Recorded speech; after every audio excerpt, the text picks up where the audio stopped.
नमस्ते। मैं हूं राहुल और आप देख रहे हैं मेरा रुख। इससे पहले कि हम हमारे आज के वीडियो विश्लेषण की तरफ चलें, जो भी इस चैनल पर नए हैं उनसे रिक्वेस्ट है कि वो चैनल को सब्सक्राइब जरूर करें और अगर वीडियो पसंद आए तो उसे लाइक, कमेंट और शेयर भी करें। चलिए आगे बढ़ते हैं हमारे वीडियो विश्लेषण की तरफ। रूसी राष्ट्रपति व्लादिमीर पुतिन 16 और 17 मई के 2 दिन के चीन के दौरे पर हैं।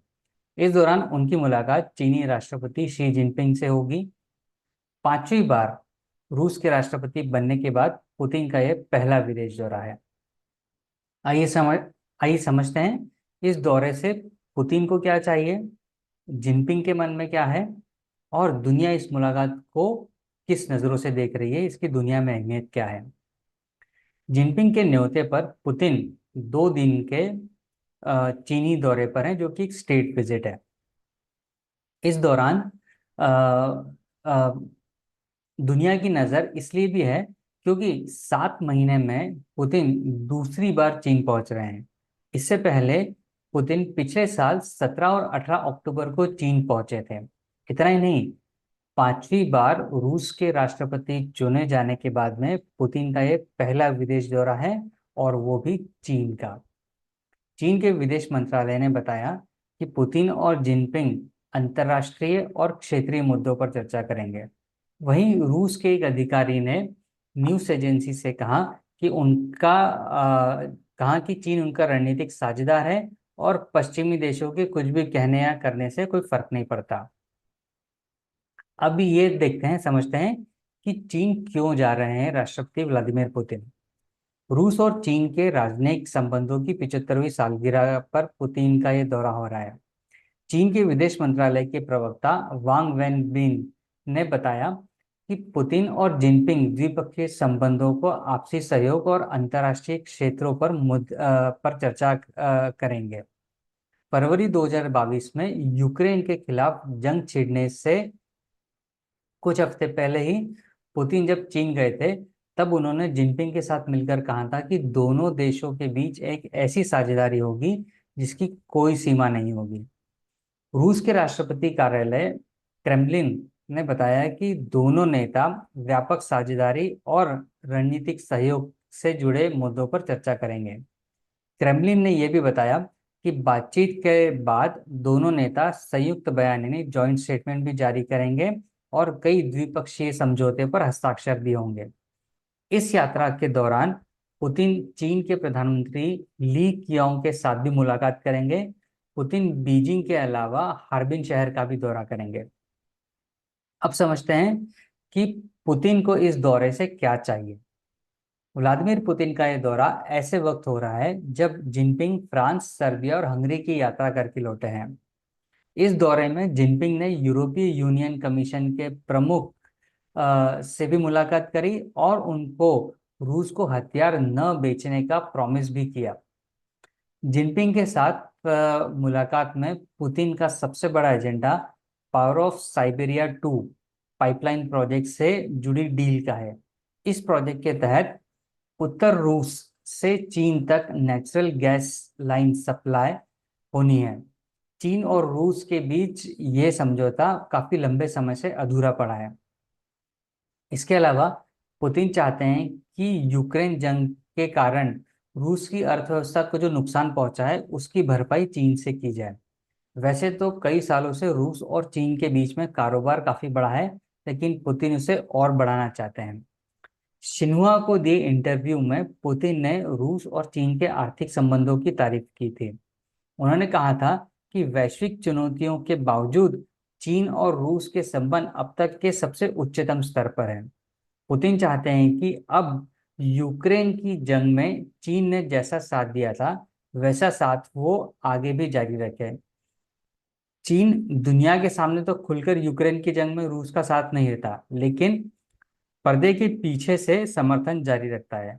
वो खुलकर तो हथियारों की बिक्री नहीं करता, लेकिन कथित रूप से ऐसी मशीनरी और टूल्स दे रहा है जिसका इस्तेमाल रूस यूक्रेन के खिलाफ जंग में कर रहा है। पुतिन ये भी चाहते हैं कि जिनपिंग पश्चिमी देशों के दबाव में ना आए और रूस का पक्का दोस्त बना रहे। 3 यूरोपीय देशों की यात्रा के दौरान जिनपिंग ने रूस को हथियार न बेचने का प्रॉमिस किया था। साथ ही यह भी प्रॉमिस किया था कि वे रूस को दी जाने वाली बाकी चीजों को भी कम करेंगे। दरअसल जिनपिंग कुछ वक्त से पश्चिमी देशों के साथ में अपने संबंध और छवि सुधारने की कोशिश कर रहे हैं। इससे पुतिन की चिंता थोड़ी बढ़ गई है। यही वजह है कि पिछले हफ्ते पेरिस में जब जिनपिंग फ्रांस के राष्ट्रपति इमानुएल मैक्रों के साथ में मीटिंग कर रहे थे, तभी पुतिन ने टैक्टिकल न्यूक्लियर वेपन की ड्रिल करने का आदेश दे दिया था। पुतिन इस आदेश के बाद पुतिन के इस आदेश के बाद एक बार फिर साफ हो गया है कि वो यूक्रेन पर परमाणु हथियार का इस्तेमाल करने से भी हिचकिचाएंगे नहीं। अब समझते हैं कि जिनपिंग के मन में इस पूरी विजिट को लेकर क्या है। चीनी राष्ट्रपति शी जिनपिंग इस वक्त दो नावों पर सवार है। वो एक और रूस से दोस्ती भी निभाना चाहते हैं और दूसरी ओर पश्चिमी देशों से अपने संबंधों को स्थिर भी रखना चाहते हैं। न्यूयॉर्क टाइम्स की रिपोर्ट के अनुसार बीते कई सालों में चीन और अमेरिका के संबंध सबसे खराब स्तर पर पहुंच गए हैं, लेकिन वो अब फिर से पटरी पर लौट लौट रहे हैं या उससे पटरी पर लाने की कोशिश की जा रही है। यूरोपीय देशों के साथ भी संबंध सुधर रहे हैं। हाल ही में जर्मनी के चांसलर ओलाफ ने भी चीन की यात्रा की थी। यूक्रेन जंग में अप्रत्यक्ष रूप से रूस का साथ देने के कारण अमेरिका ने चीन की कई कंपनियों पर प्रतिबंध लगा दिया है। इसके साथ ही रूस के साथ कारोबार करने वाली चीन की कंपनियों को ब्लैकलिस्ट करने की धमकी भी दी है। इन सब ने चीन की अर्थव्यवस्था को नुकसान पहुंचाया है। शायद यही वजह है कि यूरोपीय देशों की यात्रा में जिनपिंग ने रूस को हथियार न बेचने का प्रॉमिस किया है।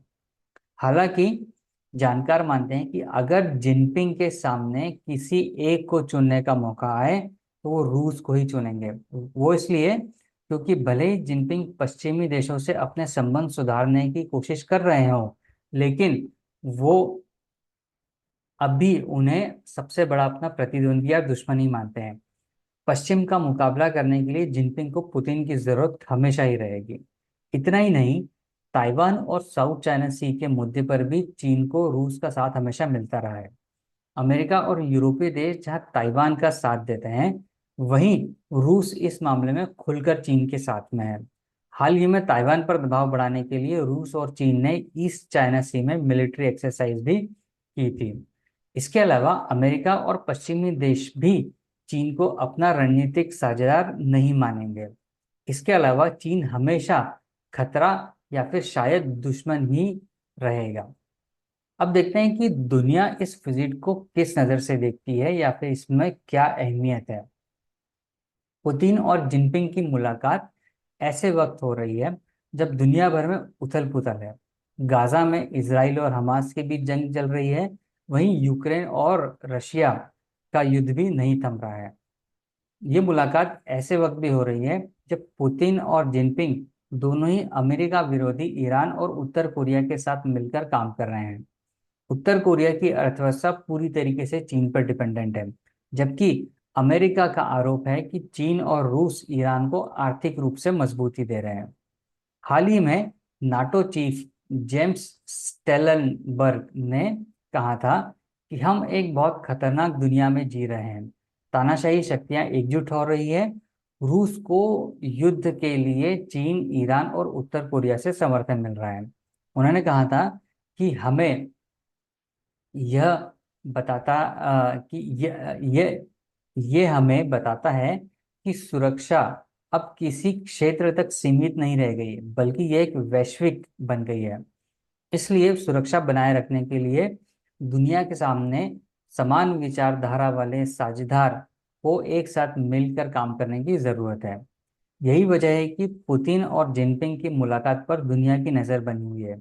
अमेरिका ने चेतावनी देते हुए कहा है कि अगर चीन और रूस मदद अमेरिका ने चेतावनी देते हुए कहा है कि अगर चीन रूस की मदद करना जारी रखता है तो उस पर अब तक की सबसे सख्त कार्रवाई की जाएगी। माना जा रहा है कि पुतिन और जिनपिंग अब मिलेंगे तो उनके बीच मध्य पूर्व में संघर्ष पर भी चर्चा हो सकती है। मध्य पूर्व में कुछ महीने से ही हालात ठीक नहीं है। हालांकि मध्य पूर्व में चीन का बहुत सीमित प्रभाव है, जबकि रूस की कुछ हद तक ही मौजूदगी है। इसलिए यहाँ पर एक ऐसा सहयोगी तलाश रहा है जो अमेरिका का मुकाबला कर सके, और इसमें उन्हें ईरान का साथ मिल सकता है। यह मुलाकात चीन और रूस की दोस्ती को जांचने का भी अवसर है। पिछले साल जिनपिंग ने रूस की यात्रा के दौरान कि कहा था कि कुछ ऐसे बदलाव होने वाले हैं जो 100 साल में भी नहीं हुए हैं, हमें मिलकर आगे बढ़ना होगा। तो ये था आज का वीडियो विश्लेषण, जिसके अंदर रूस के राष्ट्रपति की चीन यात्रा के महत्व के बारे में हम लोगों ने यहाँ पर एक विश्लेषण करने की कोशिश करी कि इसमें रूस को क्या फायदा हो सकता है, या रूस क्या इसमें देख रहा है, चीन क्या इसमें देख रहा है, और इस पूरी मुलाकात का, इस पूरे विजिट का दुनिया के ऊपर क्या असर हो सकता है। मिलेंगे किसी और विश्लेषण के साथ में हमारे अगले वीडियो में। तब तक अपना और अपने अपनों का ख्याल रखिए। धन्यवाद।